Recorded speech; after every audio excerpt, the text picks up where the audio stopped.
what in the world is up? This is the Zarkman checking in, and welcome to the very first video of my new channel called Zarkman Reacts. So, my name is the Zarkman. I am a Filipino competitive eater, and aside from that, I am a lifelong wrestling fan. So, if you guys are interested for me to react towards anything wrestling or anything that would get media attention or the attention of the world, y'all know what to do. Please like this video. Don't forget to share it to your friends. Of course, follow me on social media. That's Kelvin, Zarkman Medina. If you guys like to see more, comment down below on what I should react on. And of course, like and subscribe. It would really help this channel. Right, with that being said, I'm going to react to the very first Blood and Guts match between the Pinnacle of Pro Wrestling and the Inner Circle. This is an AEW Blood and Guts main event. So the idea behind the match is, of course, behind the War Games concept. Promulgated or conceptualized by the American Dream, Dusty Rhodes, who is one, if not the greatest bookers in professional wrestling business. So I believe that there are a lot of overtones in this particular show with everything that's gonna go in or gonna happen. But one thing's for sure, I'm going to react to it. And what I'm going to do, I'm going to give my comments in between. So I'm going to watch it to avoid copyright purposes. And what I'm going to do, I'm going to give my thoughts on it. So with that being said, let me get back to you when we start. I do have to say though, it's interesting because the Pinnacle right now, if you guys watch the match, is wearing or sporting white gear compared to the Inner Circle, which is wearing black. I have to look into what that means, but it has to mean something, I guess, other than the whole notion of classic good versus evil. And of course, they're wearing tights. The Inner Circle, they're wearing, I'd like to say, prison gear. Yeah, because I'm pretty sure that once you step inside the quote-unquote cage, you're going to be in their prison, right? So with that being said, I'm gonna catch you later once we cover a lot of really great. First few minutes into the match, how should I say this? We all know that Sammy Guevara, he declared himself in the parlay that he will be starting the match between the Pinnacle and the Inner Circle. Right now I'm looking at the screen, and as elected by Tully Blanchard, one of the member of the most legendary stables in pro wrestling, not the Four Horsemen, who was also part in a couple of the first few War Games. Very interesting. So right now, right off the bat, I want to give my comments, since Guevara is technically known as a high flyer, no more of a lucha style wrestler. And comparing it to the style of Dax Hardwood, which is pretty much a throwback to 80s wrestling, no? So no flips, fists, power moves, things like spine busters. Ito kaka-execute lang niya. He tried to do a spine buster, or he did with Sammy, and we all know that the formerly the Revival, no, FTR, is pretty much an homage to a lot of the great tag teams of the 80s, no? So right off the bat, it's actually pretty interesting. So similar to War Games rules, the first few moments that they're inside the cage until the last few people enter the cage, basically this is just a brawl, no? So if you want to beat the crap out of each other, you can do so until the last two men of the two factions or of the two sides enter. Then you have a formal quote-unquote blood and guts match.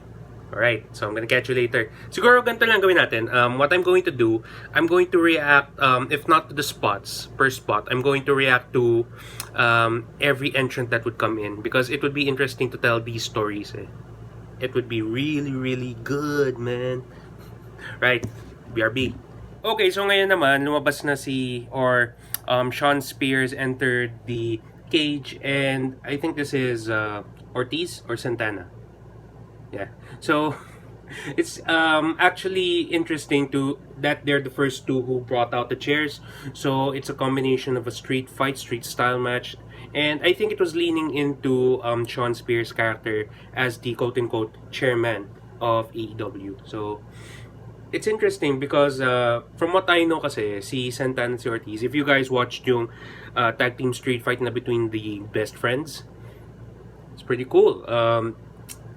It was actually leaning towards the idea that they could brawl, they could fight, But then again, when they enter the cage, it's a legitimate street fight.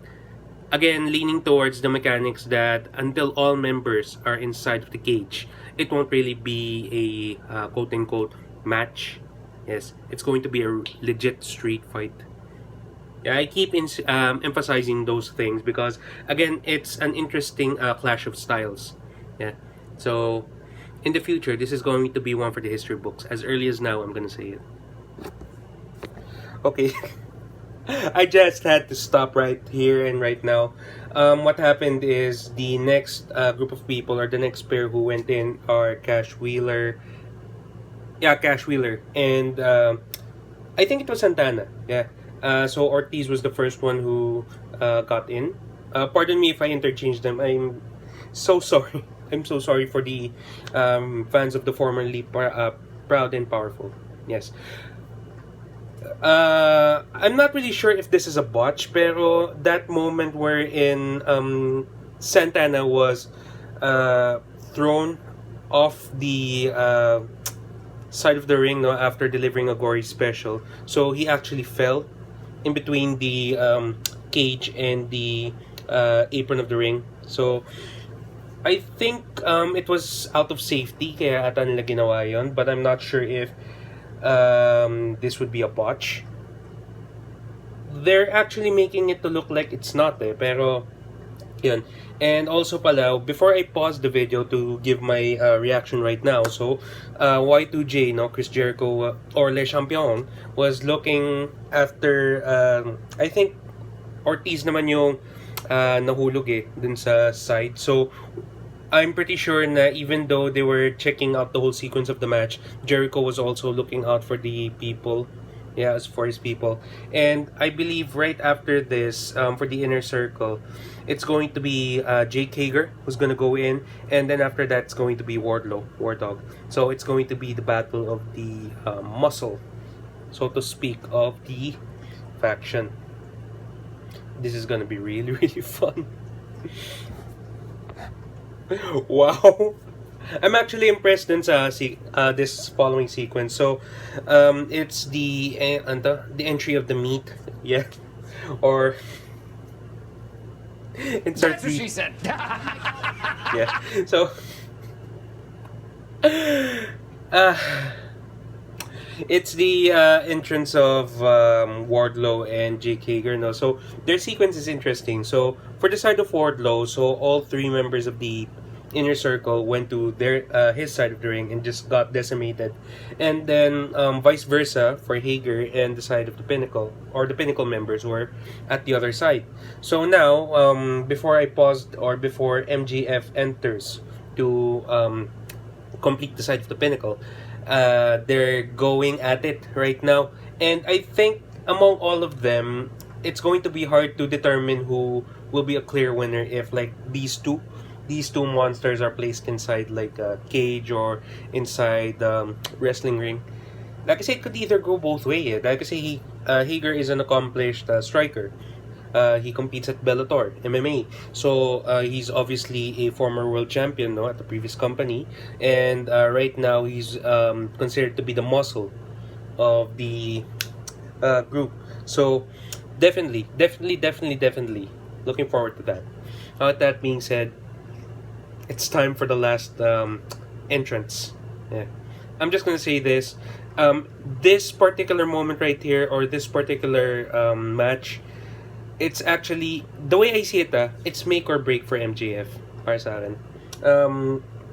I'm not sure how people or how the wrestling community would react to it, because MJF is already established as a top guy, or at least a future world champion in our eyes. I would see it as well, no? Because he's actually one of the last few people who keeps kayfabe real.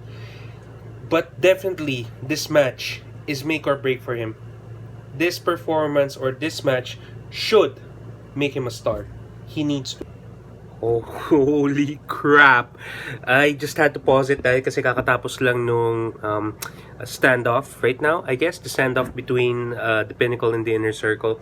So if you ask me, that whole idea of like splitting the two into the opposites of the cage, is actually always a classic move.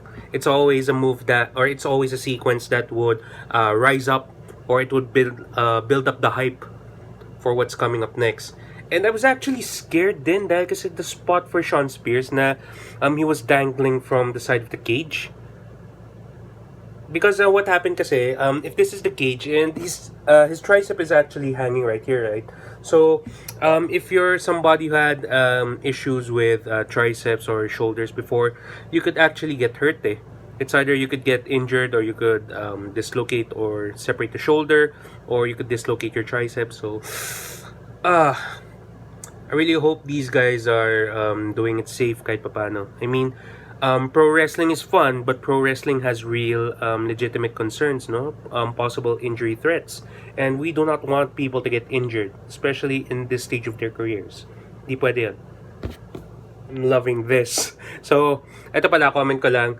I think the blade job for MJF came a tad bit too early, because I think what the Inner Circle was supposed to do is that they were supposed to gouge him with a fork, no? Something like Shabani said that it's something Abdullah the Butcher would do. Abdullah the Butcher is actually a wrestler from the 80s, and he would also do crazy stunts like this. And the blade job for me came a little bit early, so that's minutia details. Nothing that would take away the spectacle of the match. Para sa akin, if you guys really like to see MJF get beat the crap out of him, that sequence, even though it's a bit long, is actually good, because it was just straight out beating the crap out of MJF. Like, everybody from the Inner Circle was just actually taking turns. Best heel in the business, man. Wow. And right now, we're now at the sequence wherein MJF and Chris Jericho are going to battle it out on the top of the cage. So here's the difference between the NXT version of War Games versus Blood and Guts of AEW. So one of the key differences in the cage is actually it's like a cage, so it also has a ceiling. It also has a metal ceiling, somewhat like Hell in a Cell. If you guys are familiar with WWE's monstrous creation. So this was much more consistent to the design of Dusty when they used it in WCW back in the day. Yeah, WCW, yeah. And then comparing it to NXT, wherein WWE style looked like one big steel cage, if it makes sense. So what that means is the top, bottom, or the roof, if you may, is not there. So it actually gives you high flying spots like what Ricochet did back in the day. It also gave people with high offense, people like Tommaso Ciampa, when he delivered an air raid crash to, I think, Adam Cole, yeah, in NXT. So that was pretty interesting. But I'm pretty sure this is where this would probably be the final sequence, I guess, or the final part of the match wherein they go up top. So holy! My God, what are we seeing? And the doctor there quick as you can. Chris Jericho thrown off the top of that steel cage. God Almighty! Jericho, man, oh my! broken his back. MJF. Here it is again. Look at this. Throwing Jericho off. I actually saw pictures of this in social media, Naomi, and when you actually see the sequence, oh my god. Everybody knows na Chris Jericho, even though given his elder statesman role in professional wrestling, and given that he's giving so much back into the business, he was a leader. So I'm sorry, he is a leader. Yeah, and he still shows that by taking the bumps. Pero this particular one, as much as MJF needed it, this was way too much if you ask me. And again, I would like to say that this particular moment, or this particular spot, is the moment wherein MJF needed this in order to push the storyline and to push the faction further. I just really hope that Y2J is okay, because as of right now, I have yet to see any medical updates on Chris. But I do hope he's okay. One thing's for sure, it's a valiant effort for everybody. And if you think about it, if it wasn't because of the stoppage, or because of Sammy saying that they surrender, the Inner Circle was about to win it. But then again, this is long-term storytelling at its finest, and I just can't wait. Yeah, just can't wait for the next step of this quote-unquote new blood feud. Yeah. My live reaction of the Blood and Guts match, the very first one in AEW's history, and so far, did it live up to the hype? If you ask me, yes. There were too many variables involved with the storytelling, but it actually opened up a lot of stories. If AEW wants to go through bits and pieces, I guess. So you could look at Guevara and Sean Spears. You could also look into the clash of the two quote-unquote mountains, no? See Hager and Wardlow. Of course, we could see the race to the top of the tag team division between who considers themselves the best tag team in the planet, FTR, versus the Blood and Soul. If you ask me, the OGs, the two constant hard workers of the tag team division since day one, Santana and Ortiz. And of course, I'm pretty sure this is far from over between Jericho and MJF. Yeah, this is far from over.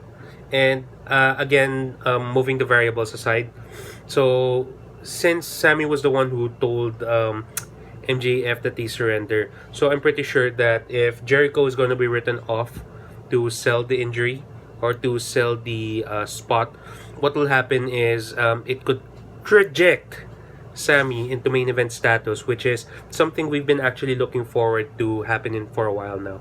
So that being said, those are my 2 cents, and if you guys have any 2 cents, if you guys agree or if you guys don't, so let me know in the comments down below. But of course, don't forget to support your boy by liking this video and sharing it to your friends. Right, so with that being said, this has been the Zarkman with a Zarkman Reacts video. So if you guys want to see more, stay tuned for more updates. So with that being said, I'm gonna catch you on the next reaction video. Do me a favor, seek fulfillment in what you do. I'll catch you next time.